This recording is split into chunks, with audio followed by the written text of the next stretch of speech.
evening, everyone, and welcome to the March 20th edition of Beyond the Data. Tonight we have with us Warner Mendenhall, an attorney from Akron, Ohio, who's been here a lot lately. He'll be talking to us about the False Claims Act, because that's actually the kind of law he practices quite a bit, and also what it takes to be a whistleblower, what kind of information helps in those kinds of cases.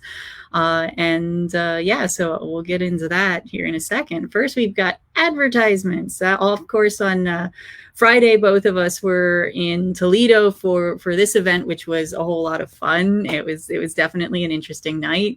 And I think you have video. I don't know if you're ever going to put it up or out there. Yeah. Are you going to put it out there? I'll send it to you, and you can decide. And then I can. It's not the best audio, but it'll capture the event. All right.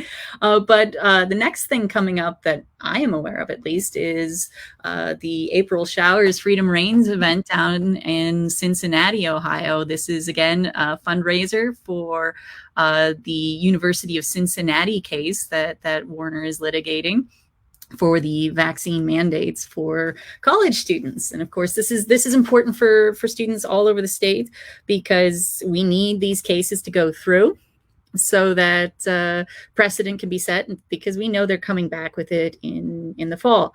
I will also be there. I'm not going to be one of the speakers, but this will be the first time I will go south of Columbus during this whole pandemic thing, and it's likely to be one of the only times I'll go south of Columbus. So if you ever wanted to meet me and you're down in the Cincinnati area, yeah, this is probably your best chance to do it. So if I'm an advertisement, there you go. All right. So do you have anything that you can think of that you've got going on in the next weeks? I mean, I think that, the thing with the college students, it's getting pretty intense at some of the colleges in the country that are mandating the booster shot. And, with the latest data coming out of England in particular, which has, good data collection, we're actually seeing that these boosters are actually causing this negative efficacy, which we've talked about before. But it's almost insane to me how, and we've had a particular outreach from Ivy League parents, and the Ivy League seems to be trying to coordinate boosters for all of the students. And I mean, I thought that these people at the Ivy League were supposed to be the smartest people in the country, and apparently they're the dumbest people I've ever encountered, because apparently they're not updating themselves on data that is clear to anybody, that the boosters, especially with the younger people, have a real serious negative efficacy. And I think that signals something really more dire. And I think what it's signaling is that it's not just negative efficacy about COVID, but they have to start questioning, is this a damage to the immune system? So it's a negative efficacy about any viral or bacterial impact on these folks, because just negative efficacy against COVID, that's a disease or an illness, I guess I should say. It's an illness. And if your body's not responding to that illness, and you're more susceptible to it, well, are the boosters making you more susceptible to other illnesses?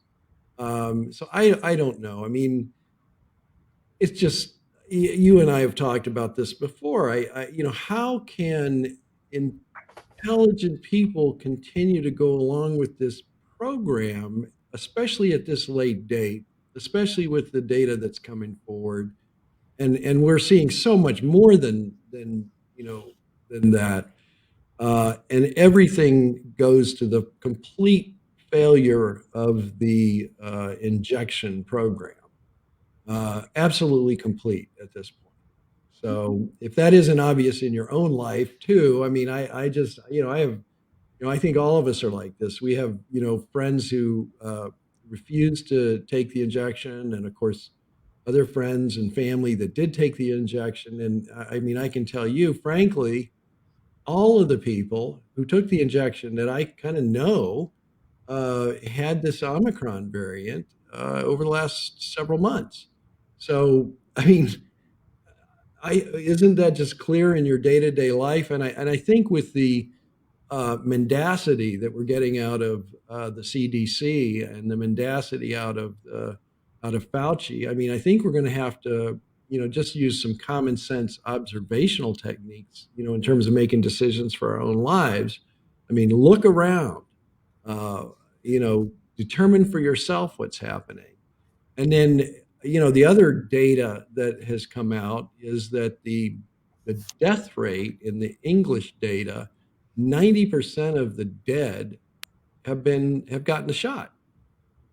And that's astounding. And it's even, they used to say, well, it's effective for the elderly. Well, apparently there's serious issues of negative efficacy with the elderly now. It's not effective, especially the boosters. Stay away. If you've had a shot, fine. Don't take any more.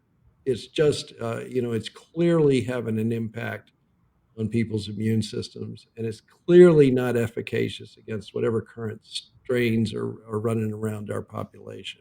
Yeah, the boosters have been, I mean, it's been amazing watching the transition from the first dose and second dose, which seem on the main, I mean, some places, some people did have bad reactions to it, but for the most part, the reactions seemed not minor, but not excessive. But the moment the boosters hit, then things have just gone crazy. I mean, anecdotally, and what kinds of immune reactions have been happening. That it's a completely different world with the boosters. It's completely different.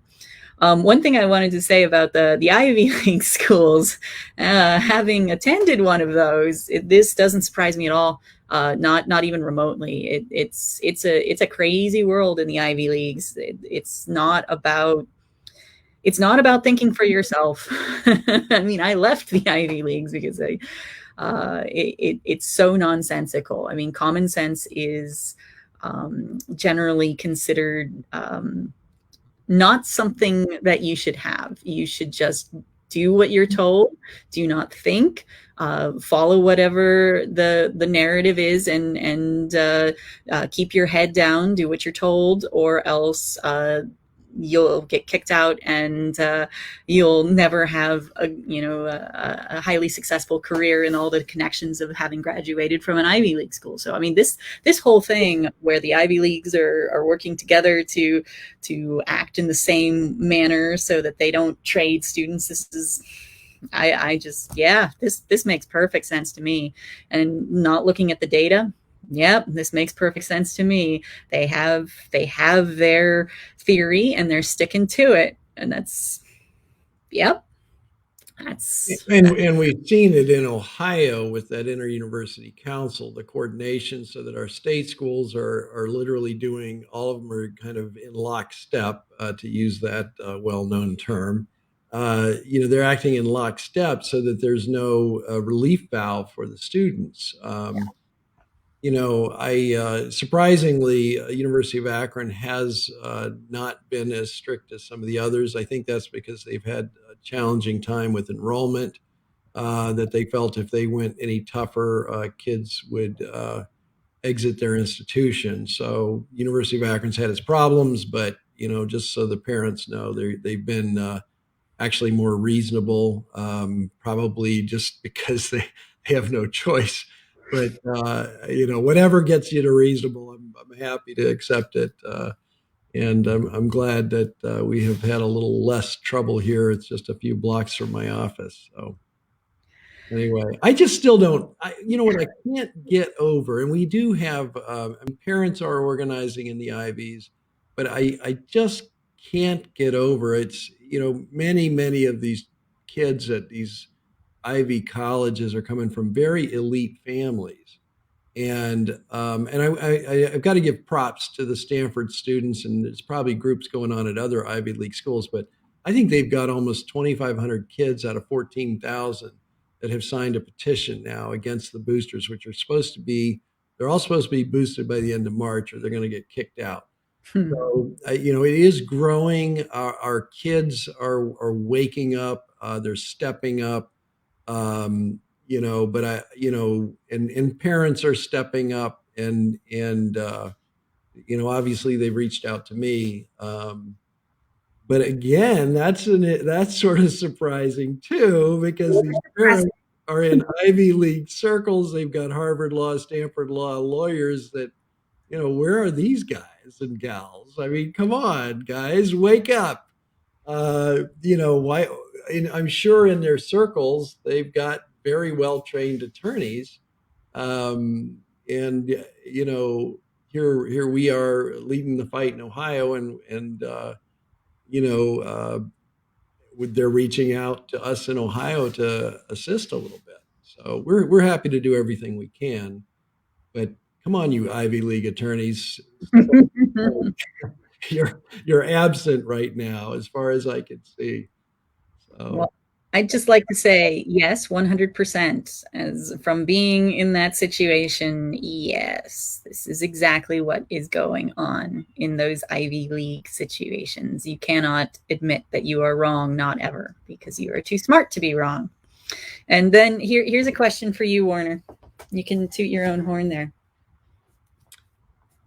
are they going to drop the mandate?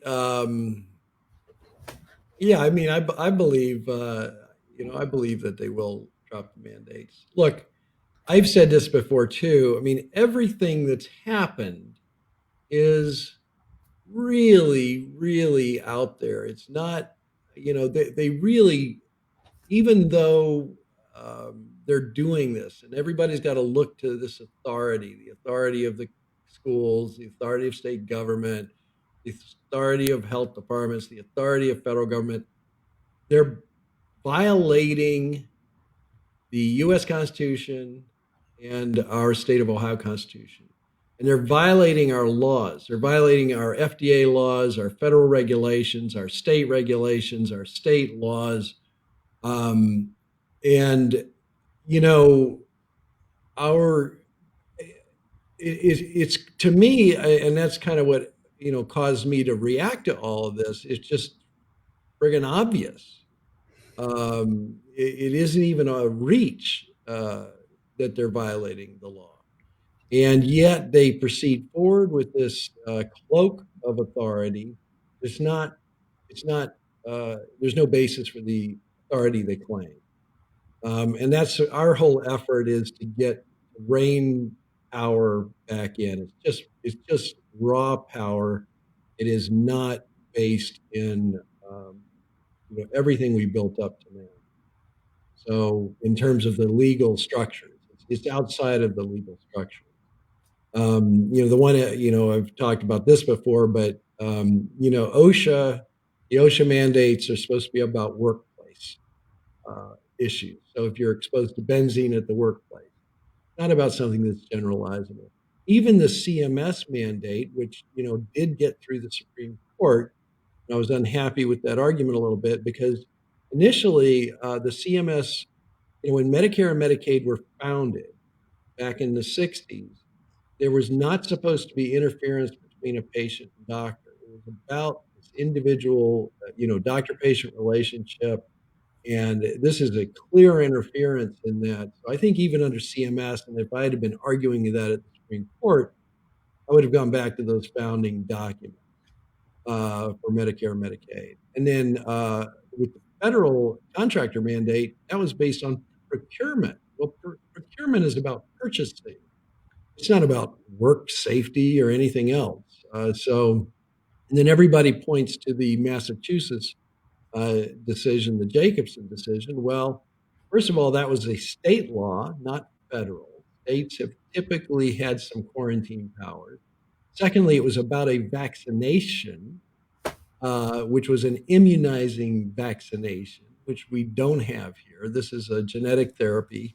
It does not fit any traditional mold of vaccination. That's why I call it a shot as much as I can. Try to avoid the term vaccination when referring to it. And I prefer either injection, shot, or genetic therapy. That's what it is. And we've got to, and it's a real struggle with the courts to, to get them to see that, that it's not a vaccination. No matter what anybody says, Friday, what was that statement that David said? It was kind of good. Somebody came up to Lincoln and said, if if a if we count the tail of a dog as a leg, how many legs does the dog have? And Lincoln responds, four. Doesn't matter what you call it; it matters what it is. So that's exactly. I think that's a great little analogy for what's happening here. It doesn't matter what you call it. It is what it is, and it's Well, not. it matters psychologically again. I mean, it is important what language we use, because if we use the term vaccination, it gives it more power and more feelings associated with it that people assume that it is. But using that language of any other any other word you want to call it is important to use. And we've seen those quotes from the pharma executives. They knew that if this were marketed as a genetic therapy, it would freak people out and they wouldn't comply. Yep. So they knew ahead of time they had a problem, and that's why they changed the definition of quote unquote vaccination, um, To fit the narrative. to fit All the right. narrative they were building. Yeah. Oh, So I just logged in the comments. I wasn't watching the comments. So you pull them out as you see them. yes, I have pulled them out as I saw them there in an in. Do you want to get started on what we Oh, have? I'm sorry. Yes, we've advertised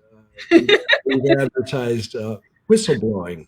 Yes, the False Claims Act. First, explain what that is and why most lawyers don't know how this whole thing functions, how it differs from other things. First of all, what is it? How it works, and how it works in a different manner than typical litigation. Yeah, and Brooke Jackson has brought a False Claims Act case against Pfizer, and that's available on the web. If you look up Brooke Jackson and Pfizer, and I was on. I'm going to try to pull down the audio. I was on a what do you call it, Clubhouse app discussion with her, and we had a back and forth for I think about 40 minutes the other day. So I'm going to see if I can pull that down and maybe put it up as a COVID Lawcast, podcast. And but and she, boy, oh boy, I tell you what, very brave woman. Was fired over this. Had tried to work within, and this is typical actually. So this is getting me into the discussion of. First, let's start with the definition. What is the False Claims Act? The False Claims Act is. Let me give you some history. It actually goes all the way back essentially to Francis Drake and the privateers, and what they were given. Our laws came out of England. So what they were given was what's something called a letter of marque. And Francis Drake, the reason he went after all those Spanish galleons was because his reward was 50% of whatever he pulled off of those ships. So that's why he was so motivated to harass the Spanish all around the world, because he got half of anything that he got, and he wasn't considered a pirate. He was considered a privateer. He had a letter of marque. It provided him legal protection. So back then, it's quitem pro domino. There's a bunch of more Latin in there, but it's basically the individual citizen uh, can stand in the shoes. At the time, it was the king, but in our case, we stand in the shoes of the sovereign. We can actually act on behalf of ourselves. We can act on behalf of the rest of the citizens of the United States to recover anytime there's a federal fraud. And that could be, I mean, we've seen and handled cases in a lot of different areas around this, including federal block grant fraud that may be paving your streets or providing services in one of the cities. We've done the for-profit college fraud, where the students were given loans, the schools were pushing through student loans to people who were not eligible, and then they were profiting off of that. We've done Medicare and Medicaid fraud. That's been probably the biggest area for us, and that's pertinent to tonight. But Medicaid fraud, we've done fraud in the home healthcare space, in the prison space, in because Medicaid services are being provided to prisons, for example. They're being provided to provide home healthcare services. They're also being provided, surprisingly, at the schools, which could get me off on a whole other tangent about how education is getting medicalized. And the state of Ohio is putting money into education, which worries me. Medical money into education, by the way. But so the scope of it is really broad. I mean, any citizen, any citizen who has the information about a fraud on the American taxpayer can come forward and and provide that information to a private attorney who can then bring a lawsuit against whoever's defrauding the federal taxpayer to recover that money. And I think we're in just a sea of fraud right now. It's just a sea. And COVID has been the driver of it. I mean, we issued $1.3 trillion to businesses and individuals initially under the PPP program, under the EIDL program. And we're already looking at some of those issues because there were just trillions, hundreds of billions, I should say, in that area where there could be potential recoveries. And I mean, one of the easiest things to recover in that area is where somebody actually makes a dual request. So they're making a request, they're doubling up on their money. And so we've seen that happening around the United States where people just say they're asking for $1 million here, and they ask for another $1 million over here. They're just doubling the request when they have no basis to double the request. And a lot of that can be ferreted out through data. A lot of that people may know because just their place of business has done it, and they know that their place of business has received federal money through PPP, the payroll protection funds, or the EIDL, the emergency assistance funds. So that's a big, big area. Like I say, 1.3 trillion. My bet is there's 100 to 200 billion at least in fraud just in that space.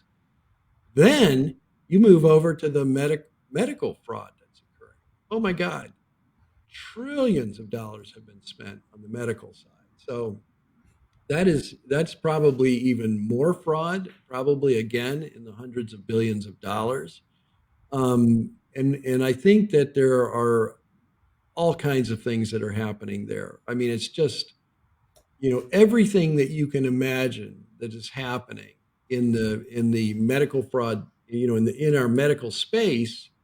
I think there's some fraud at every single level of that. So that could include in the medical space, misdiagnosis of COVID, or they come in, they die with COVID, not of COVID, but the hospital or the medical provider is getting, the COVID funds as if they died of COVID. We've seen that discussion over and over again. There's certainly fraud in the testing as well. So, the tests, I mean, I've seen all kinds of things. I can't say that I've parsed all of those out, but, there's tests that seem preset to show a positive, for example. There are testing companies that, the companies that run the tests or have the tests, they're not performing the test properly. The tests themselves aren't created up to standards. All of that type of stuff. So it's just endless. But every one of you out there, if you know of a fraud, you have the ability to do something about it. And that's what I love about this law. So I can just roll. Obviously, I can just roll on and on, Catherine. But Yes, I'll I know. get through the process in a minute. I don't want people to get bored of me talking here. Um, all right, I'll just keep going Yes. then. Okay. Um, We might actually have some of the questions answered by, because this is again, when we first started talking as well, I'd never heard of this thing. I had no idea what was going on, and I've been poking at you now for months, trying to, okay, what is it that it is? What is it that is needed? How does it work? How do you go about this whole thing? I have no idea, and I really don't think very many people have any clue that this yeah, whole system exists, and how they can, and what to, you can't go to your, neighborhood lawyer to actually do this. It does require some specialized training and work in this. So I see a question I'll answer. One of the commenters says, "Fact is, lawyers will do who will do something want $5,000." I can tell you that for the most part, I mean, we have there are some expenses on these cases, but we're willing to look at any case in terms of whether we can proceed on a contingent basis. Uh, so. I, so the first thing is that we're willing to look at your case. If you have the information, and we're willing to consider a contingency, doing it on a contingency basis, that means you pay nothing. Um, and for the most part, the majority of my False Claims Act cases, uh, are done on a contingency basis. And I see another quote: whistleblower cases are different. This is the quintessential whistleblower. When you read about a whistleblower case, this is it. It's generally sued under the Federal False Claims Act. And billions are collected under the statute every year. It's usually 2 to 3 billion a year. Despite there being hundreds of billions in fraud, we only get a few percentage of it returned, which goes to show that we don't have enough, anywhere close to enough whistleblowers. We're only taking off a little bit. But the impact of somebody coming forward and bringing these whistleblower cases under the False Claims Act, and particularly what I said, the key tam, standing in the shoes of the sovereign, standing in the shoes of the taxpayer, that means you can do it. They have a big deterrent effect. We had a settlement last summer. It was a very large settlement against the Cleveland Clinic Foundation. And I want to emphasize that they are not admitting any wrongdoing, but it's public record that they paid over $21 million. And typically, when they pay, um, the whistleblower, when you get them to a settlement or through trial, get a judgment, um, the whistleblower generally gets uh, anywhere between 15 and 25% if we're doing it in coordination with the federal government, and then would get between 25 and 30% if the federal government has declined the case, which it has declined the case in the Pfizer whistleblower case. So many lawyers want $5,000 because my situation brings lots of fraud. Um, a couple of great questions there.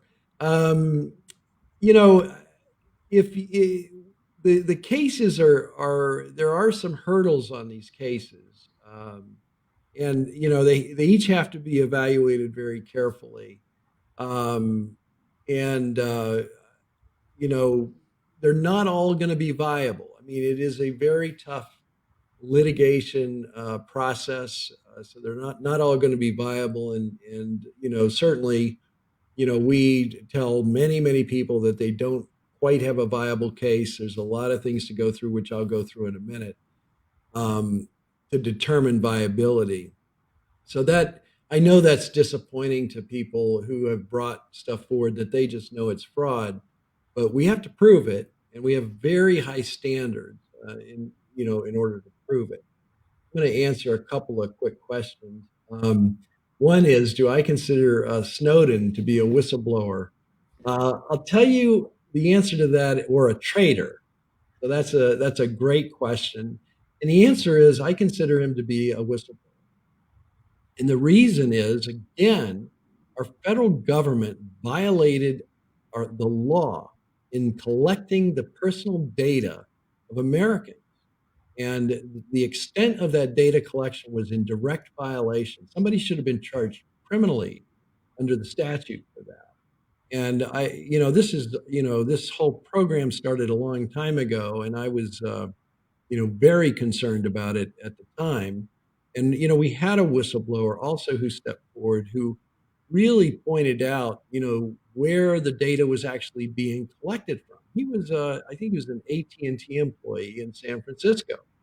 And he actually knew exactly how all the data was flowing and that they were scooping it all up in complete violation of our statutes and laws and violating everyone's privacy. And one of the things at that time was that, we were allowed to collect information, I believe, on foreigners who were calling into the country, but we were not allowed to collect the domestic, communications.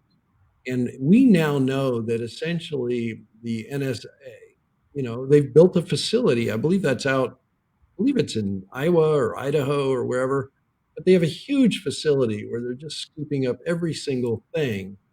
And then, if they suspect that there's a crime, they can get a warrant now, and that data is just sitting there. And they can parse through that data, and they build maps of all the connections that people have and look at all the communications. And, really, anything we're doing now is all being mediated digitally. So everything is digitally captured and is digitally accessible, and can be kind of rebuilt. And so all of our relationships can be transparent then to the investigators. All of our communications, all of our behaviors, all of our purchasing behaviors, and that really builds a profile uh, of the individual. I know people's response to that is, well, I don't do anything wrong. Well, I hate to tell you, whether you do anything wrong or not, the the way data can be spun, the way the information can be spun, they can make it look like almost anybody's committed a federal crime. So I would be very hesitant to say that that's an excuse for, allowing our federal government, and now even state and to a great extent local governments. They have fusion centers that are created that coordinate local law enforcement with federal law enforcement, and they're collecting and reviewing all this data all the time. And I think privacy is important. I think that if we're not aware of it yet, I think we all are sort of, certainly we're all being observed in a commercial level, at a governmental level, at an investigative level. That everything we do is being observed, and I think that we need to uh, we should have a zone of privacy for our private lives. And, I don't want people knowing, my purchasing habits or all my friends, networks of friends or things like that. Who has a right to know that? So, that's why I think that's my terribly long answer as to why I think Snowden is not a traitor at all. I think he's a whistleblower. And in fact, I think he's a patriot. I think that, I don't, I mean, I'm certainly accused of all kinds of things, but I think that essentially, it's patriotic to stand up when your government's done something really wrong. Um, you know, Failure to criticism of our government is not indicative of being a traitor. I mean, I think that is how maybe it's starting to be portrayed, and maybe that's why they're suppressing everybody's voices on Twitter, on Facebook. Yours, Catherine. I mean, you're a patriot. You're a hero. And we need more heroes out there. We need courage, and we need questioning, and we need to stay vigilant about what our government is doing. So that's my long answer for Ed Snowden.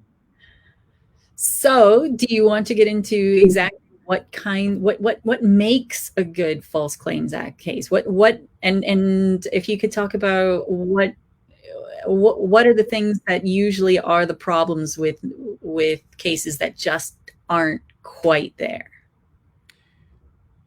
Well, let's look in the Medicare and Medicaid space. So I'll briefly go through the steps of the case, then we'll get into this. So the first thing is, and I'm going to get into what type of documents, I'll do that at the end. First thing is to gather your documents. If you think there's been a fraud, you gather all the documentation you can have. Documentation is essential. Just because you say it, just because you've seen it, it really may not be enough. You've got to get some documentation together that backs up what you've seen, that verifies what you've seen. So you got to do that. The second thing is, in this area, unlike many lawsuits, you cannot bring this on your own, ever. If you bring it on your own, you're going to get kicked out of court, period. You're done right off the bat. So you have to hire an attorney. There are approximately, in the United States, I think right now, about 400 attorneys who kind of do this work on a regular basis. I have been doing it since the 1990s. And I'm part of a group of about, the group has about 500 attorneys, but about 300 of them are really regular. And I know most of them in most of the states of the country. So, and we coordinate with them. I mean, you've heard me talk about coordinating all around the country on cases. So it doesn't really matter where your fraud is. I mean, we're happy to look at it, review it, and either refer you to an appropriate attorney or work with an attorney, say, in another jurisdiction. It could be Florida, it could be California, New York, West Virginia, Boston. We do have an office in Boston. We have partners in Florida. So Massachusetts and Florida, we're likely to want to be on that case. So you got to identify the fraud, get your documents together, and then we take those documents in. We do have an FBI retired. I got to say it properly. We have a retired FBI agent on staff, and boy, is that wonderful. Um, she has been involved in a lot of investigations through the years, and in fact, when she was with the FBI, she worked with me on Medicare and Medicaid fraud cases, over 20 years, and as well as some criminal cases and other things that may flow out of it. So, you would work with the attorney and their assistants, such as our retired FBI agent, and we go through those documents and figure out what's there.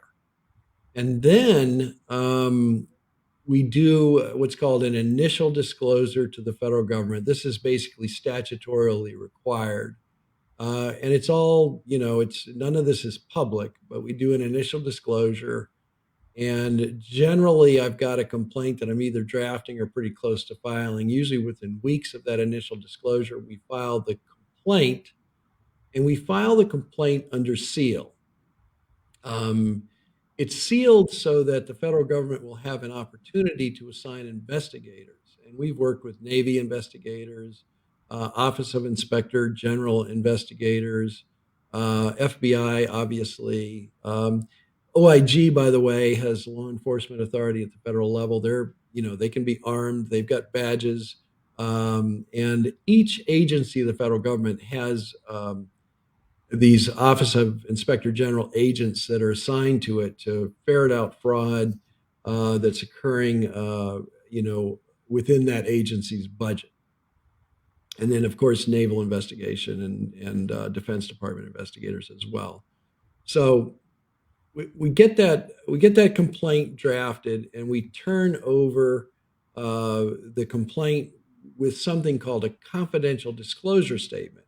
That's essentially similar to the initial disclosure. It may have some additional information. Generally, at that point, we have created an index of all the documents. We've explained what all the documents are.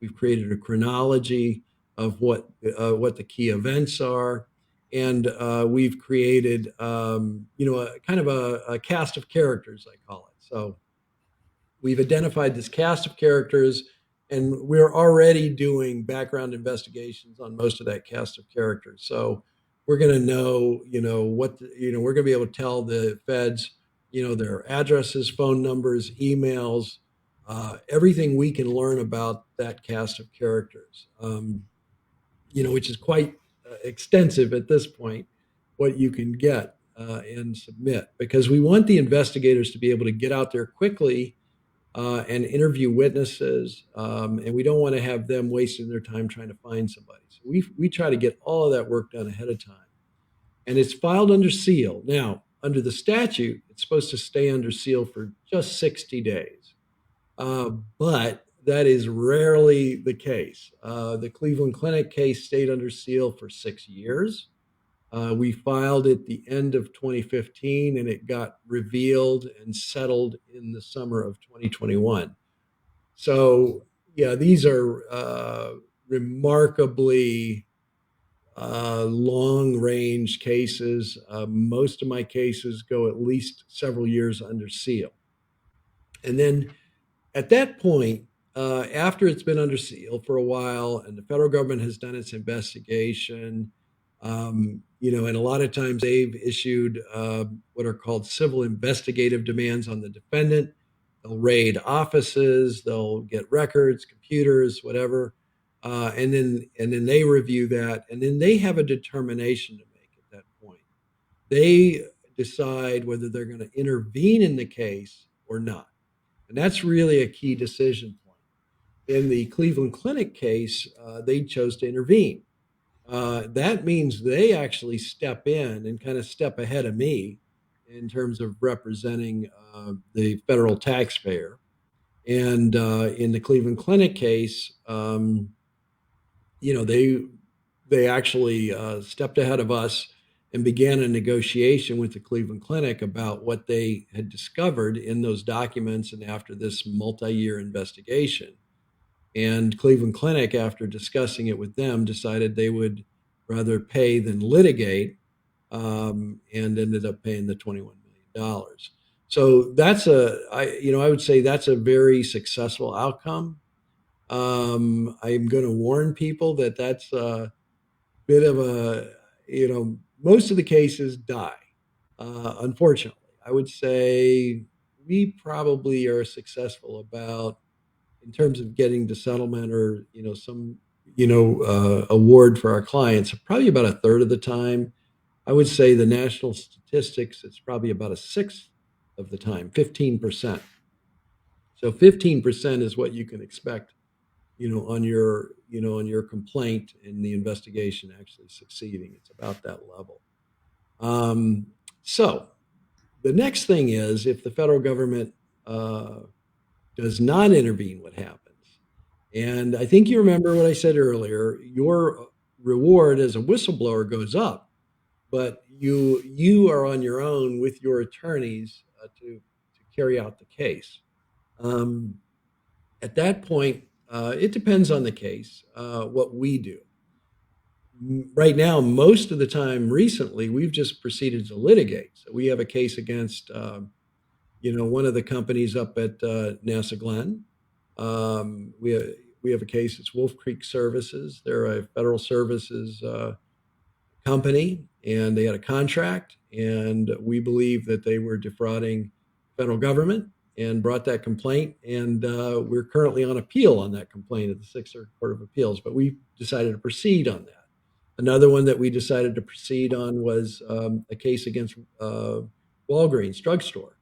That case, there are these discount cards that anybody on that they would hand out for very high dollar medicines, The problem is, it says right on the back of the discount card, not to be used for Medicare or Medicaid purposes.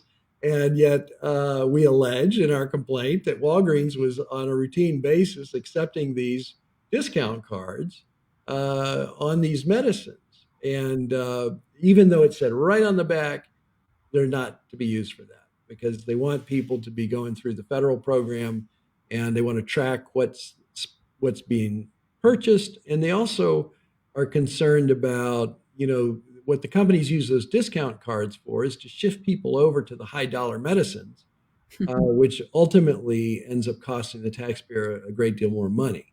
So, in lieu of a generic that may be perfectly appropriate. So that's that case. That's pending. It's out from Seal. So Wolf Creek's out from Seal. That one's out from Seal. We have another one that's out from Seal, which actually has to do with a drug program. And people were supposed to be getting psychological services and this and that in this drug rehab program.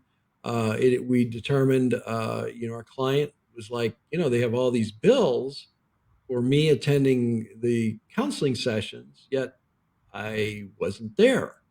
And that's pretty clear fraud. If they're not, if they're billing for a counseling session and this person was not there, that's pretty clear fraud. And I mean, you can kind of get the picture. We're getting these cases. They come in from a lot of varied people. I mean, in the one case, I had, a young lady who was suffering from addiction and, but, recognized that this was wrong, what was happening, and came forward and, is working with us. In another case, I had somebody who was working for a federal contractor at NASA. And, he saw that it was wrong. He saw that, that the federal government was being ripped off. He brought it in. He brought in recordings. He brought in contracts. He brought in work orders, everything he could. And that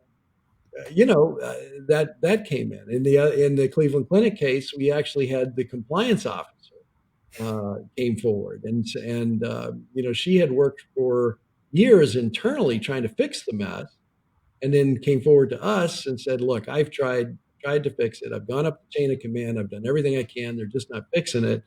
And then, brought the complaint in here and we agreed to pursue it. She was fired at some point in the process, unfortunately, and it took her years to get rehired somewhere. But, she did at least get a reward that helped make up for some of the loss that she suffered. So when we proceed, you heard me talk about appeals. We have to hit at the federal court in terms of litigation. We have to hit this hurdle. There's a hurdle called the 9B requirement. Number 9 and the little letter B.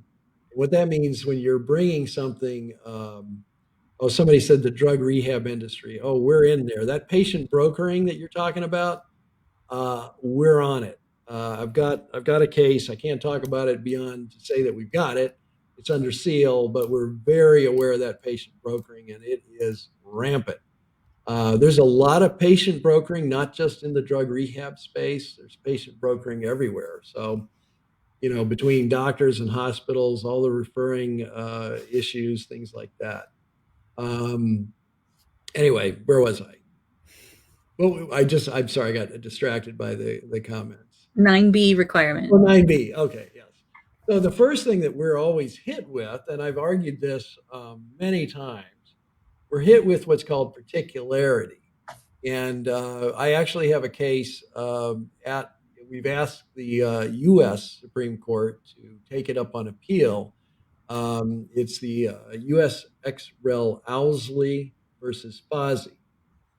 And we have taken that up on appeal because our client, and this gets to the 9B. So our client was sitting there filling out OASIS forms and knowing that they are being submitted. OASIS forms are kind of an analysis of where a patient's at and what the billing level should be and what kind of treatments they should have. And she alleged that Fozzie and Associates which is a company that was designed to come in and help home healthcare groups increase their billing. So no surprise here, but the allegation is that Fozzie was increasing the levels of disease in the clients to increase the reimbursement from Medicare and Medicaid. And she saw everything. This is why we took this on appeal. She had the entire patient record. She had the OASIS form. She had everything. But the billing was outsourced. It's from Ohio, but it was outsourced to this Fozzie company in Connecticut. So that last button push that did the bill, she didn't get to see. So the court actually dismissed our case, even though clearly, they would put injuries. I give you a couple of examples, but one of them was there was an injury put on this patient's OASIS form. Well, it was an injury that had healed up from 30 years before. And yet it's put on there to increase the severity of the patient's situation. Well, this is a healed injury. Other things would be, you get the idea. They're just doing anything they can to enhance the patient and increase the level of reimbursement. Oh, another one would be they would call a patient non-ambulatory, that the patient was ambulatory, meaning, okay, they can't walk around, they can't move, they can't do anything, but yes, they can. So that's a common one. So there's just a whole range of these things in that particular case. So so 9B, we want every step of the way to the billing and even the receipt of funds from the federal government if you have it. So we just need to have the documents from literally A to Z. If you're missing Z, even though you got A through whatever, Y, W, whatever, as far as you can go, and that seems like an overwhelming amount of evidence, a lot of times the courts will dismiss it. And that's what we appealed on. That's what we're trying to do at the U.S. Supreme Court, is get them to change that. Because what we're trying to say is, look, this lady had everything right up to that last button push, and you dismissed her over this. That's what we would call a clear indicia of fraud. Clear indicia of fraud. And we know that these OASIS forms were falsified. We know the OASIS forms result in higher billings when you've falsified the data on those OASIS forms. And we had the actual OASIS forms with the falsified data on it, and we know they're billing based on it. So, but we didn't have proof that the button got pushed and the bill was submitted, or that the money was returned to the company, because she wasn't into the accounting system. So it's like the car's missing from the garage, folks. But, I can't see, that it drove down the street, but wait a minute, it's missing from the garage. See what I'm saying? It's that obvious, So, but we even know who drove it away. We know who drove it away, but we saw them drive it away, but because we can't find the car, we can't count them as having stolen it. I mean, it's silly. It's silly. So I've had 3 appeals with the Sixth Circuit on the same issue. This was the 3rd one we've done, and we had a dissent this time at the Sixth Circuit. And we think there's a pathway at the Supreme Court. It's an issue that's really ripe to be heard, but it's just because they didn't have that last speck of documentation that some of these cases have been dismissed, which is sad, because there's in those cases alone, there's hundreds of millions of dollars. So I think actually I remember us talking about this at one point as well, where they actively do that. They send some portion of this process out to an outside company, and that ends up protecting them, because usually the whistleblower doesn't have access to that outside company. Yeah, I mean, it's clearly a strategy to silo data and keep it separated, so that attorneys like me can't meet that hurdle in our case. So, in the 90s, unfortunately, our federal courts since I started doing this in the 1990s. So in the 1990s, we actually didn't have this 9B standard. It was just a preponderance of the evidence standard, which is a normal standard in a civil lawsuit. and in fact, the name of the act kind of gives you a clue why they weren't doing that in the 90s. It's not called the Fraud Claims Act, even though I'm kind of using fraud interchangeably. It's because the courts have sent us there. Talk about definitions here. See, here's this changing definitions of words. It's called the False Claims Act. A false claim doesn't have to rise to the level of fraud. Now, in the courts historically, it's like vaccine, right? So the defense bar managed to get us switched over to this terminology that locked in the judge's brains that we had to meet this 9B hurdle. And when in fact in the 1990s, you didn't have to reach the 9B hurdle. It was preponderance of the evidence. Look, you had a preponderance of evidence, well, then at least you got to go forward and try your case to a jury. Now we're almost at the point where we have to prove our case before we ever get to court, in order to have that chance. And I mean, because it's such a high level of proof, on the one hand, most of the time these defendants will settle with you if you can get there, if you can get past these hurdles. But on the other hand, I see a lot of cases going down that are valid cases and should go forward. Somebody asked, what is patient brokering? Patient brokering is exactly what you think it is. And it's somebody identifying a patient and getting them to a service provider and creating that pathway. And they generally are getting a kickback for getting that patient to the provider. We see brokering of think of human beings. I mean, in our current environment, unfortunately, I think people can understand this.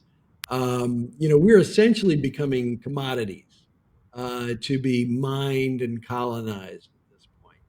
And I mean, that's what I think we've got to get away from. But I mean, we're seeing our economy, our businesses, our government all treat us as colonizable, as commodities to be extracted from. They extract our energy, they extract our money. They get us in debt, whatever. So here's how this works with the patients. So somebody is out there, they're actively recruiting patients for a program. They get them to the program, and then they're given a payment for getting them to the program. That kickback is illegal under federal law. The same thing happens with the for-profit schools. Get the student in here, get that seat filled, whether that student is qualified, competent, able to take advantage of it, get them indebted up to the eyeballs. And generally, they're poorer students. This is horrendous for, our less, people who are less privileged. They're indebted up their eyeballs. A lot of times they never even attend classes because they're just taking a few grand to survive, but they're, being indebted at 10, 12 grand a semester. But then there's a kickback paid for getting that student in that seat, or a bonus paid to the recruiter. These schools all had recruiters. So lots of arrangements like that. Many of those are illegal, improper violations of the law. So we're looking for that. We're looking for exactly for that. If you know of kickbacks that are happening in order to get a contract, somebody may bribe a federal official to get a contract, for example, or a city official or a state official. And if that company can be caught in that bribery, that can also, you've got a civil claim to go after them. It may also well be criminal. I think you can see that.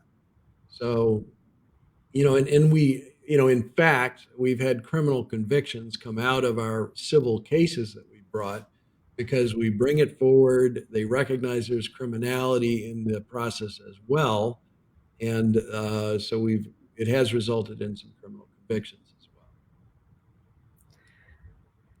So I think this is, one of the interesting things about COVID and the False Claims Act is, I mean, a lot of what I'm hearing from you historically, these cases are usually brought by one person who sees it, who's able to see it from front to end. But we're in a different kind of world right now as well, where you do have the problem of you need to see it front to end, but not one person might not see the whole thing. But with all of the attention we have going on here, it's possible that one person has part of this puzzle and another person has another part of the puzzle. And so it's not even a question of do you have the whole chain. I mean, especially with the larger institutions like in Ohio, for instance, we've got the hospitals that are absolutely perpetrating massive amounts of fraud. There's no question about that. But Allegedly, Catherine. I'm Allegedly. not a lawyer. I can use whatever words I want. No, yeah, they're All right, doing. I'll defend you, Catherine. Oh, good. I'm glad. The behaviors of the hospitals, and let's go back to something that I probably shouldn't have skipped over, is the long look back period. So the statute of limitations, thankfully, on this is a long time frame. So we have a 6-year statute of limitations. So you're going to see COVID cases being brought now up until 2028 based on what's happening right now. So there's a very long statute of limitations.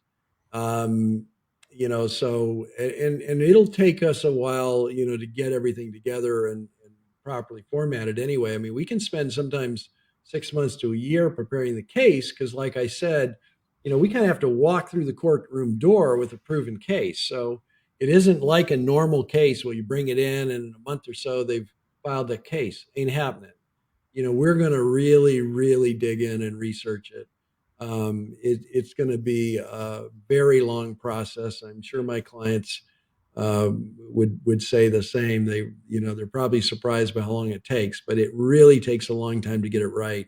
I would say generally a minimal amount of time in preparing that kind of case takes about 6 months. I mean, if you're at the end of your statute of limitations, there's a way we can file it in a hurry just to get it in so you save your statute and then we can amend later. But that's not my preference.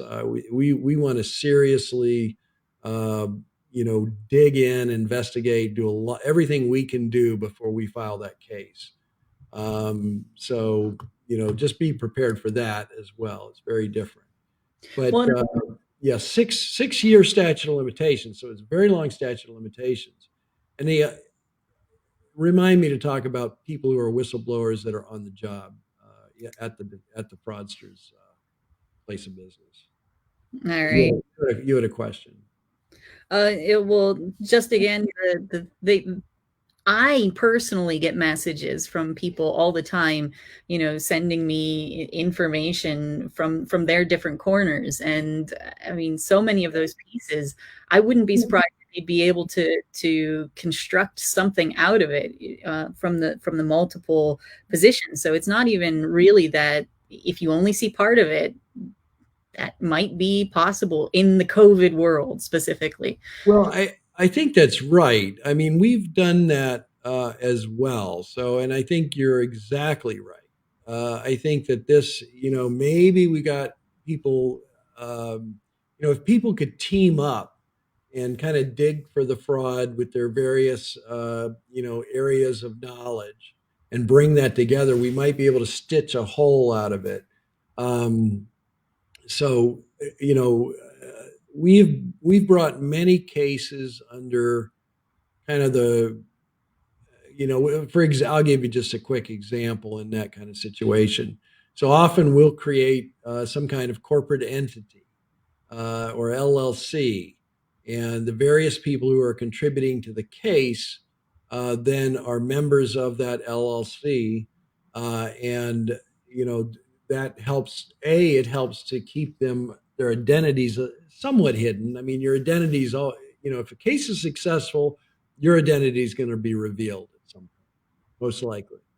But it does help to keep you off the court dockets, keep you in court, kind of in the background, and also manage a group of people that have brought a case. My recent home health care case, we had 6 plaintiffs who had all come together. It was a very small case, but each of them had different information. And one of the people, her daughter, who was like, not of age. I mean, I forget whether she was, she was in the single digits in age anyway.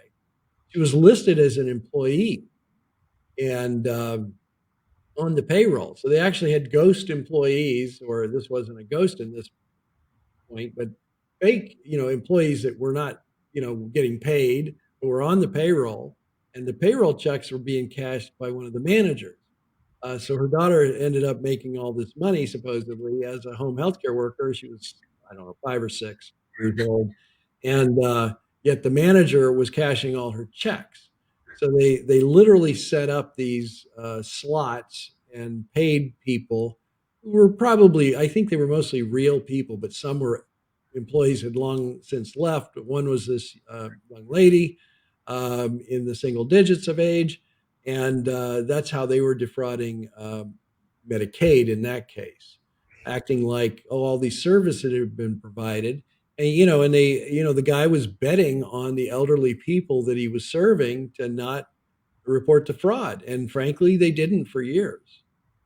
So, but the other workers at the facility got completely fed up with this. As would you or I, if we discovered that our child was on someone's payroll, we'd be wondering why if they were in their, single digits of age. Yeah, so I guess that's a good point to talk about the whistleblowers who are still on the job. What's Well, there is, yeah. I mean, there's a so I've given you generally the False Claims Act in general. There's a special provision within the False Claims Act for whistleblowers, and the statute of limitations for that is a little shorter. It's a 3-year statute of limitations. But what happens there if you are fired, and if you are fired from your job because you are complaining about defrauding the federal government, um, and this is true even if you don't have the proof very well developed.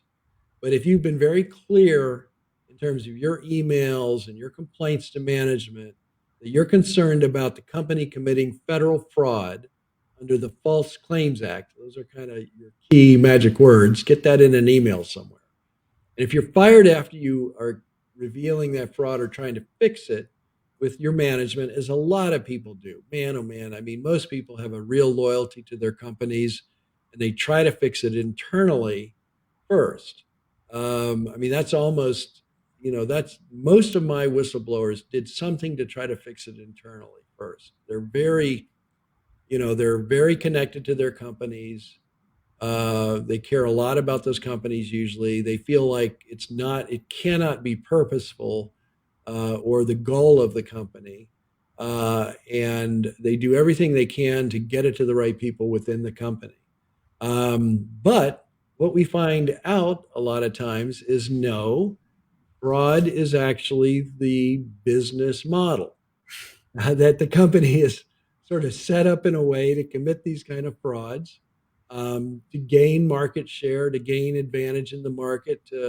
It's very anti-competitive. It's it's really a violation of our ethics as capitalists. It's not a free market competition when you're bribing your way to the top, um, or whatever else you're doing, paying kickbacks to get to the top. So usually they're pretty disappointed by that point when management hasn't responded. Because many of these, especially the bigger companies, any of the drug companies have fraud hotlines and ethics training and everything else, and it's just cover for the most part. I mean, the entire look at Pfizer; they've paid billions in fines. They've admitted to criminal behavior. Why anyone in this country would trust Pfizer to develop a shot, vaccine, or anything, I don't know, man.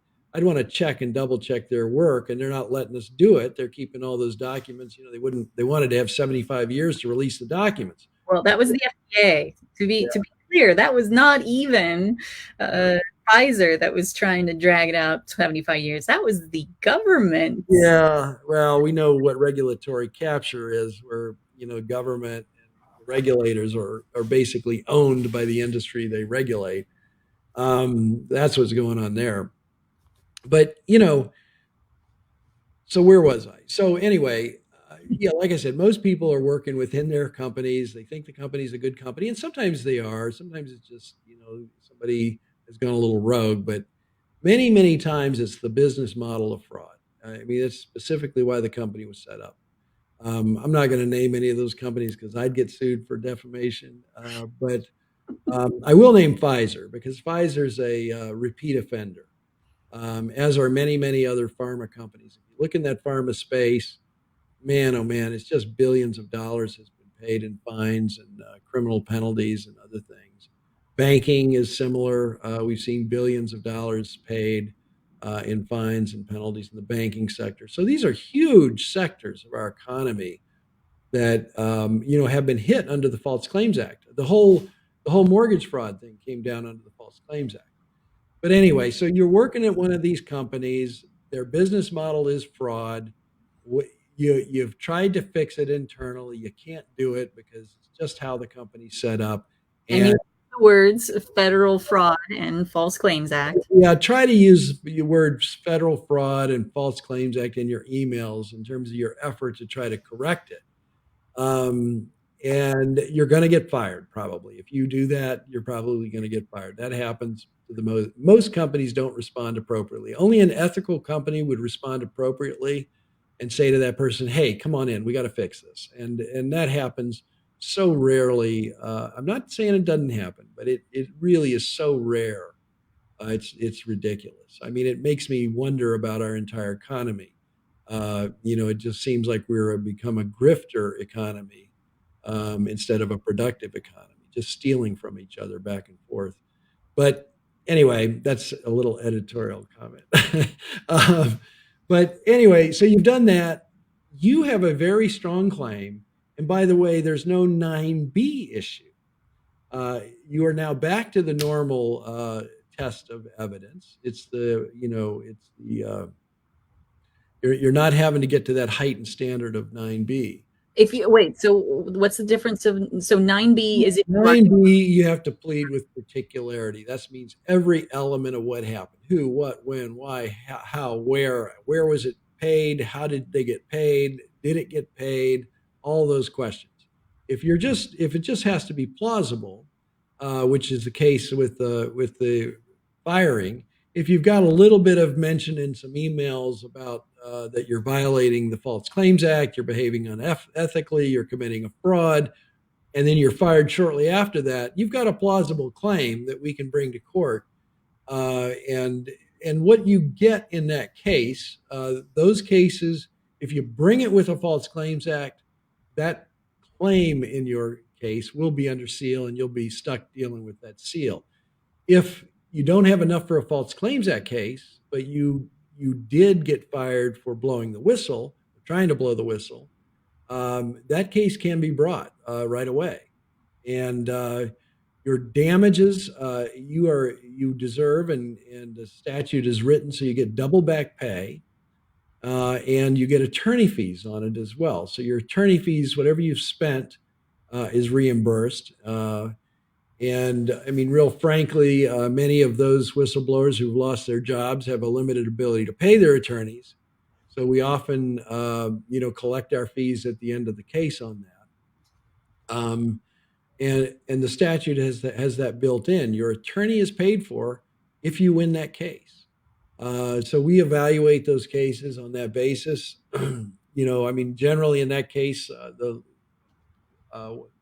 somebody in the comments did say, about some funds, we would like the client to be able to chip in and help out on that case because it's hard to bear the entire cost of the case. But, regardless, we're going to consider your situation and determine how best to proceed and how to figure out the financing of it. And if you do spend attorney fees on the case, you're going to get them reimbursed if you win.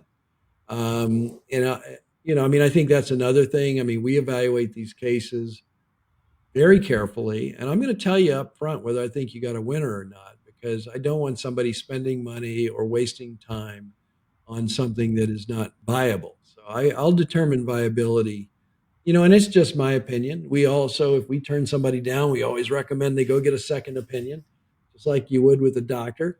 or used to be allowed to. What's that? Or used to be allowed to. Yeah, that's true. Stop you here and just if I understood you correctly here, essentially under the False Claims Act, there's essentially two pathways. There's one pathway where you are not an employee, or you are an employee and you have everything from start to finish, and you're not fired, and that's under the 9B rules, but you have to have everything. Yep. Or you have the secondary pathway of you are currently employed by the alleged fraudsters, and you have that those emails showing that you're saying something, and then they fire you, and then that's a completely separate pathway with a lower bar of evidence necessary. Yeah, yeah. There's Exactly. the one. I mean, in my head, like I said, let's go three ways. You can have a straight up False Claims Act case under the key TAM provisions, that privateering provision, right? Okay, and you're not an employee at all. Yeah. Okay. The second one is you are an employee and you have enough evidence to bring your False Claims Act case. So you file that generally together. You file your employment whistleblower case and your False Claims Act case together because you've got the evidence of the fraud and you've also had some retaliation at work. So you bring those two together. The third case is even if you didn't have enough to prove that fraud or to meet that requirement that I may ask for in order to represent you in a False Claims Act case, you may still have an employment case because you may still have been fired because you were complaining about fraud that you'd identified. They can't, just if you're raising an issue about fraud, you aren't supposed to be fired because you raised that issue. It's really that simple. So it's kind of three pathways in my book. All right. So yeah, somebody put cost of doing business.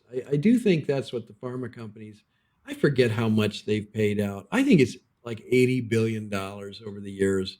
I should know that figure offhand, but it's so many tens of billions. It's unbelievable. But they really have built that in as a cost of doing business. Pharma beyond all industries, it really does seem to be a business model. Commit the fraud, get your medicine out there, sell billions of dollars worth of it, and then clean it up later. And I think that's legitimate observation that somebody's made here. That it's just a cost of doing business, and the business model is fraud. So you're right. Does the federal government care about fraud?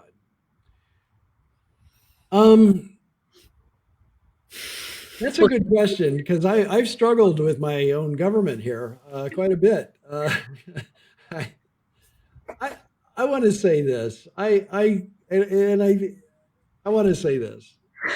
Oh. Well, our government feels monolithic a lot of times, but we have really, and despite, and I'm guilty of this because I'm talking about the bad most of the time, but I do want to talk about the good. We have incredibly dedicated, smart, intelligent people that work for our federal government at every single level, And I mean, I would hate to say, I guess I would say that my personal belief is that the vast majority of our employees are really servants of the people. And the vast majority of our employees, whether they're military, post service, whatever, health and human services, whatever the agency is, I think the vast majority of them are patriotic Americans. I think you've got, one of the things that a book I read a long time ago, I think it's called Psychopathology in Politics. And I do think that the psychopaths often try to get themselves in a control position. Or psychopaths, sociopaths, okay? So maybe it was sociopathology in politics, one or the other. Okay. I think that people that, that are really not out for our best interest, a lot of them do rise to the top for some reason. I mean, remember, they're absolutely ruthless. So all they care about is manipulating other people and getting to that position. And I mean, Fauci is clearly ruthless. He seems like a nice old grandpa at 79 when he's on the CNN, screen. But, we absolutely know this is a vicious, bureaucratic infighter who will do anything to maintain his power. And he's gotten wealthy in that position, and he's parsing out funds. And as a requirement for getting those funds, you got to go along with the program, bud. And that's the type of control, and that's the type of behavior that is sociopathic, at least. You know, he's created he's created an empire that and Catherine, we've seen that. I mean, the research is twisted and warped, and it's not trustworthy anymore because of the impact of this little man. And so there's a good example. Whereas I imagine that most of the folks in CMS and Health and Human Services, whatever, most of them are there. They're doing everything they can for us. I'm sure they are. But they're under this structure that systematically suppresses information and retaliates against whistleblowers. I mean, we had there was a vaccine injury whistleblower with I believe that was with the CDC. I don't have that in front of me, but that gentleman got his job back eventually, but he was retaliated against immediately. So it's career suicide within departments that are run by sociopaths to blow the whistle, and every single lever is pulled to block you and stop you. But I mean, I've worked with whistleblowers that are federal employees in the past, particularly with the industrial excess landfill. I mean, we had a wonderful federal whistleblower. He did stay in his job, but I think they put him in the basement of the building, to do his job, which is typical as well. They'll isolate the whistleblowers, limit the whistleblowers, but that person in particular, this is from 20 years ago, working with the industrial excess landfill in Uniontown. That was a very brave federal employee who got a lot of information out to us at that time and was very helpful. So, yeah, and we have more whistleblower protection for our federal employees too. The No Fear Act was passed in 2009, and so I personally have dealt with federal employees who have really been willing to blow the whistle on their own agencies and get it out there. I've dealt with federal employees who just plug along doing the people's work every day, day after day, and I got to say I appreciate all of them that are patriotic Americans, and we can't throw our entire government under the bus over that, but we certainly need to make sure that in this reformation of the United States that I think we're going to go into, that we identify those people who stood up in government, out of government, and we make sure that they're put in charge. I'd love to see somebody like Peter McCullough be put in charge of CMS, Centers for Medicare and Medicaid Services. There's the man, or he put him in charge of the CDC. Or Brooke Jackson. I mean, maybe she should be put in charge of all the trials that are going on. Let's have Brooke tell us how to do our drug trials. Let's see how she responds to these pharma company trials if she's in charge. So, we certainly know people now, who have stood up, taken the hit, sacrificed their financial well-being, put their lives at risk, put their incomes at risk, put their families at risk, put their relationships at risk. And those are people who've proven it to me. I mean, right now I can tell you that's who I want Brooke Jackson, looking over Pfizer's next pharmaceutical trial. She's qualified. She's qualified. All the qualifications of the world. She did it. So same thing on the military side. I mean, we got, military people who stood up and talked about what's going on in their industry, and they've been pushed out, and as, under all this thing, the young, and not just young, but the officers who are leaving our military over this issue. I can tell you who I want as my next general, one of those, not the guys who went along with the program in lockstep, and didn't understand the data and really violated the young recruits' rights, all these young men and women who, I personally know some now who've been injured by the shots and have been mustered out. So, I mean, I mean, that's actually infuriating.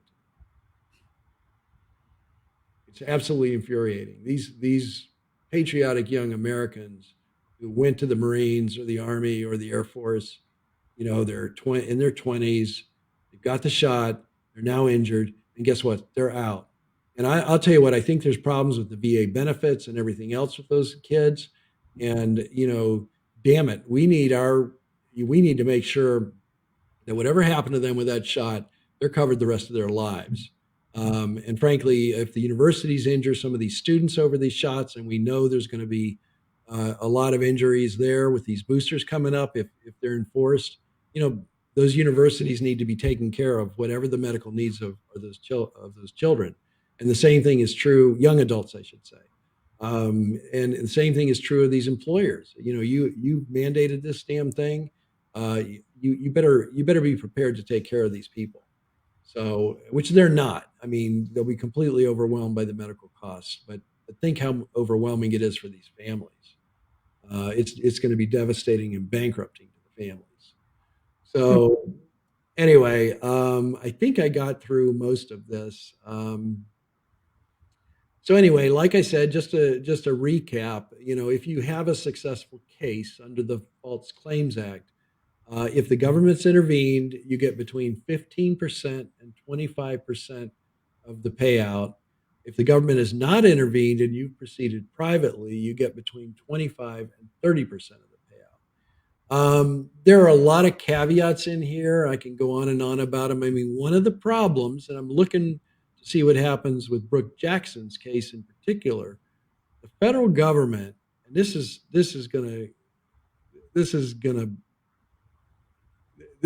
a problem. The federal government has a right to intervene and dismiss any of these lawsuits. So we have seen a little bit more of that happening.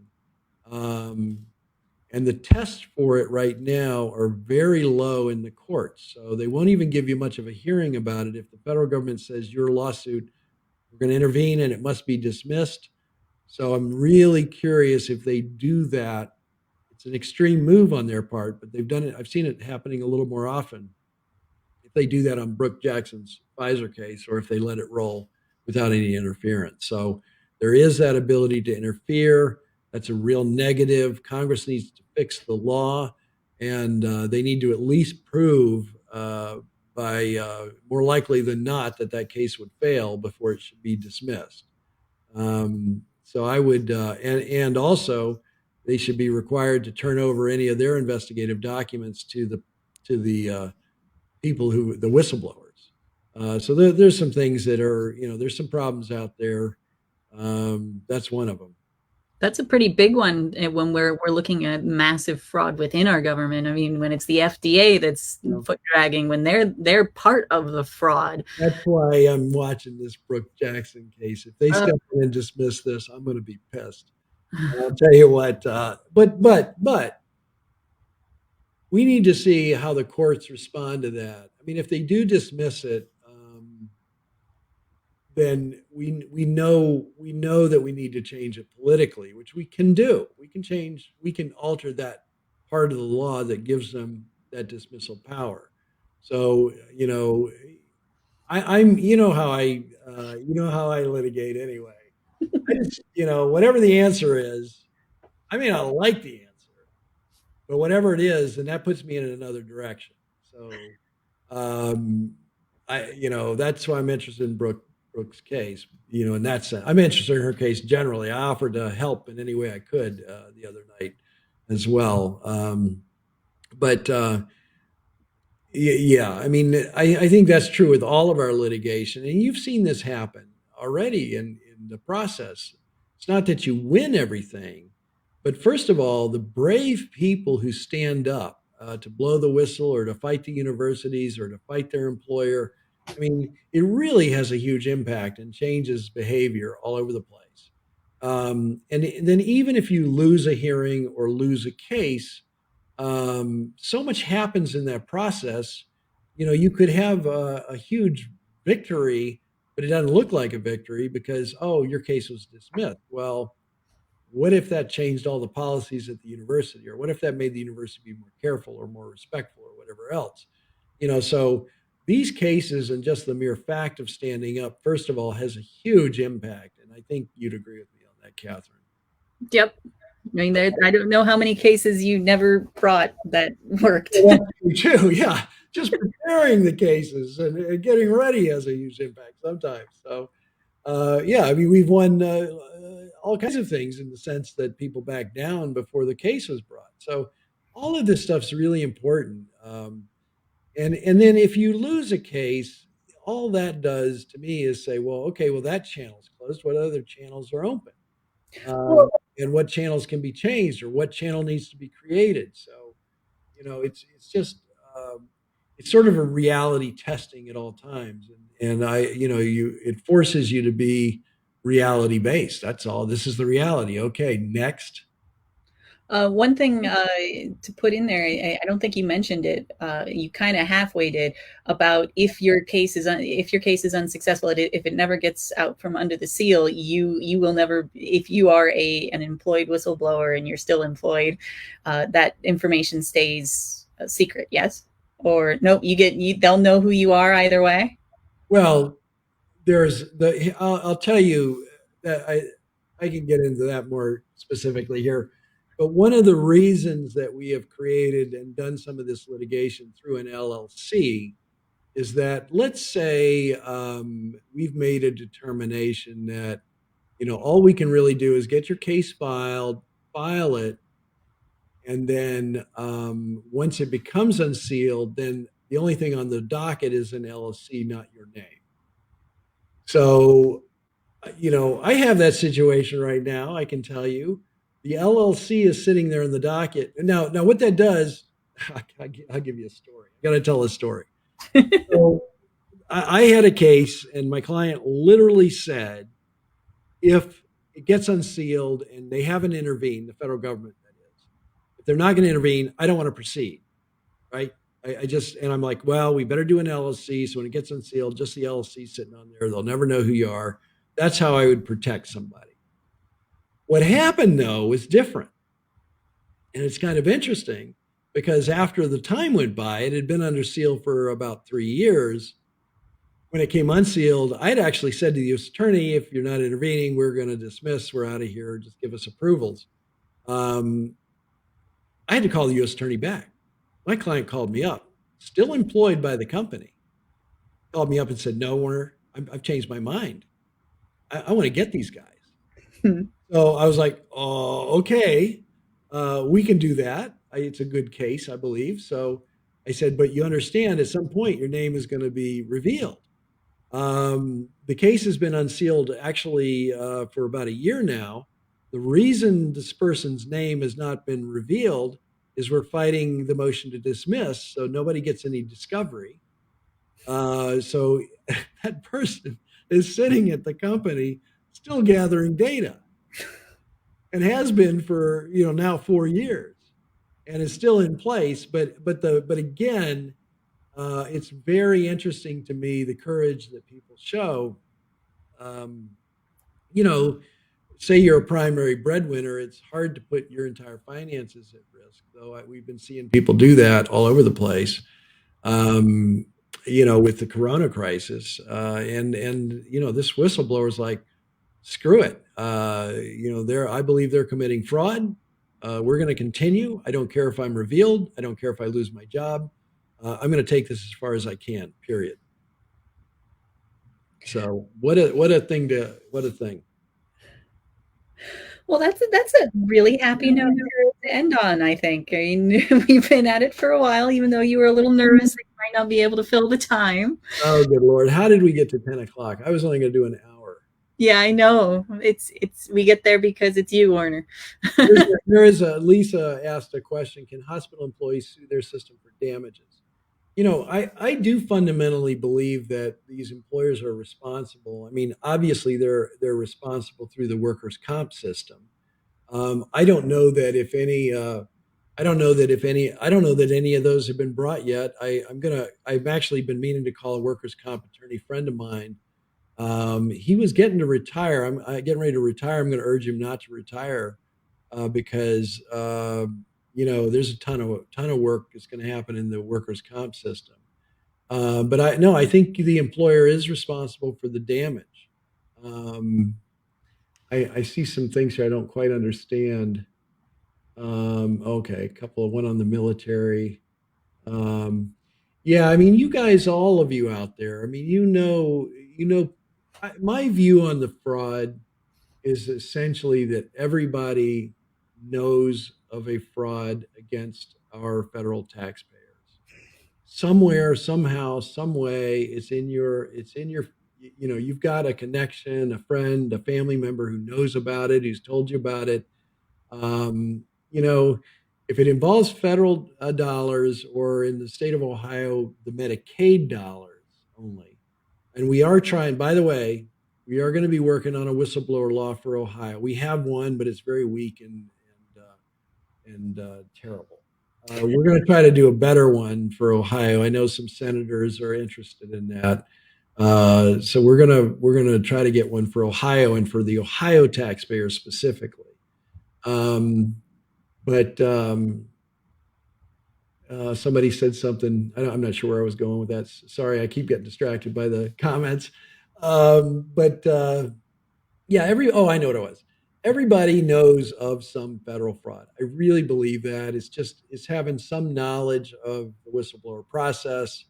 And then we just need to get you in and we'll review what you got and try to figure out if you got enough to bring a case. But we all know of federal fraud. I'll give you one that's obvious sometimes. We were supposed to get 4-inch blacktop on a particular road, right? It was 3 inches. That's fraud, guys. The highway railings that go up. That was a case that actually ended up not getting anywhere. But the highway rails have certain standards. If the metal's thinner or the posts aren't right, that's a fraud. It's highway funds. If the cement is mixed wrong, so the cement has a particular consistency or whatever. If it's bad cement, that could be fraud if it was done intentionally. So, or reckless disregard. So let's say they put down a 3-inch asphalt road instead of a 4-inch asphalt road. Well, that's probably that's an intentional fraud to save materials and make more profit on that contract. So, I mean, it's literally everywhere you look. There's the possibility. Um, Everywhere you look. And unfortunately, it's grown. It hasn't, like I said, I mean, unfortunately, we just seem to be slipping into this grifter mentality at a lot of our corporations. And here's the thing that really gets me about it too. It distorts the market. It distorts the free market. The fraudsters grow. The bad drives out the good. What's that called? Gresham's law, I think. I may have the quote wrong, but bad drives out good. So the bad keeps growing. If we let it keep growing, it's going to take over everything. And I just feel like in the pharma space and the medical space, a lot of this bad behavior, they get rewarded and then they pay their pittance of a fine later instead of getting taken out of business, and they keep going. And we really need to get these companies and just take them out. If you're doing what Pfizer's done with the billions of dollars plus criminal convictions, why are you still in business? Sell off your assets. Let's give those assets to a whistleblower and let them run the company from here. There we go. We know who's qualified. It certainly isn't whoever's the current CEO. It's one of these whistleblowers. Let's put Brooke Jackson in charge of Pfizer. She sounds like a great CEO to me. She's ethical. She understands research. There we go. So anyway, Have you have you said your piece? Are yeah, now I've really gone on. Thanks, everybody. I think that I hope that was informative to the viewers here as well. I mean, it definitely was to me. I mean, I've been after you now for however long it's been, 6 months or I so, know. trying. To come on and talk about what my actual business is. They say at the base of all great wealth is a crime. So and ironically, if I ever get wealthy, it will be based on the crime of others. So it's gonna be true either way. I probably won't get wealthy anyway. I'll give it all away and just keep fighting these guys. But anyway, Well, tomorrow looks like a wonderful day, everybody. It's going to be 70 degrees. I can tell you, I'm checking out at 5 o'clock. I'm going to get outside, so help me God, enjoy the weather, and break away from this tunnel of fraud and COVID and violations of rights that I've been in since Catherine introduced me to you all in September. Thank you very much, Catherine. I'm gonna, I'm gonna I was doing this before, but Catherine kind of put booster rockets on it. And I'm going to get out. I hope to get down to the Portage Lakes, a nice little lake, and actually get with nature for a moment. And I think everybody needs to just step back every now and gain some perspective and get some perspective and just step away because our families are critically important. And just having a break from all this is critically important. And Catherine, I'm asking you to get out tomorrow too. what? Just take a break tomorrow, whatever part of your day, take a break and just be done with this for a moment. And we can come back energized and ready to fight. We'll see. All right. Well, do you have any last words or are we good? Those were my last What are words. your last words? I know so many people are going down rabbit holes and thinking about stuff, and that's great. We all need to learn, but we have to have a kind of a mentality. This is not going to end for anybody anytime soon. We're in such deep trouble, and we're going to need to refound our country. So we need to find a way to balance a little bit. And I know I've been unbalanced. Uh, but I'm going to try to get some balance tomorrow. I've got grandkids. I want to spend some time with them. I'd like to get out on the lake.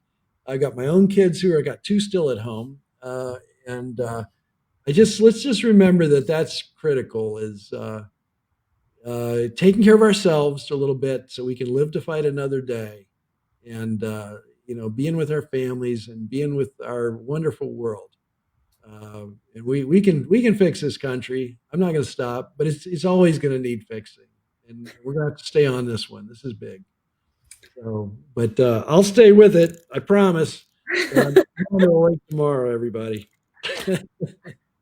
Just not tomorrow. All right. No work out of me after 5 o'clock tomorrow. Most nights, I think since September, I think I've been here most nights since until 11 or 12, even if I take a break. So. Anyway, and I know you're just ridiculous, Catherine. You're just nonstop. So thanks, everybody. Good night. Good All night. right. Good night, everyone. Thank you, Warner. You're welcome.